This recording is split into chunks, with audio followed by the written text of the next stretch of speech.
الفيديو اللي انتوا شايفينه دلوقتي ده اتبعت لي كتير جدا جدا جدا، واتكتب لي في الكومنتس ان في فيديو بعد ما نزلت الفيديو بتاعي اللي بيتكلم على الهايلايتر المطرقع اللي بيتمسح والظهر بتاعه فيه الاريزر بتاعته او الاستيكه بتاعته.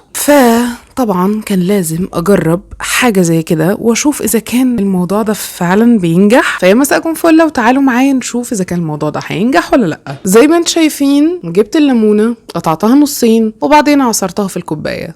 ما تستغربوش، عادي انا هشرب كوبايه ليمون. بعدين قررت اجيب انواع الهايلايترز اللي عندي. فانا عندي هايلايتر من ماركه كاريوكا، وعندي هايلايتر من ماركه ستابيلو، وعندي هايلايتر من ماركه M&G. بعدين كتبت بكل قلم فيهم على الورقه، وجبت القطن بتاع الودان، انا بسميه كده، ما اعرفش انتوا بتسموه ايه. المهم خدت شويه من الليمون على طول دايركت من الليمونه نفسها، وقعدت امسح كل الالوان. طبعا فشلت التجربه، قعدت اجرب تاني واجرب تالت واحاول احط ليمون اكتر، مفيش فايده. وبعدين جات لي فكره ان انا اجرب درجه اللون الاصفر اللي موجوده. درجه اللون الاصفر اللي عندي من ماركه كاريوكا كانت شداني قوي ان انا اجربها، واول ما مشيت عليها بتاعه الودان بالليمون جس وات اشتغلت، وفعلا مسحت الهايلايتر. انا ما كنتش مصدقه نفسي. فالتجربه دي ناجحه ولا فاشله؟ هي 50-50، يعني في درجات الوان ممكن تتمسح معاكم وفي درجات ممكن ما تتمسحش. اعملوا لي منشن او ابعتوا لي فيديوز حابين ان احنا نجربها.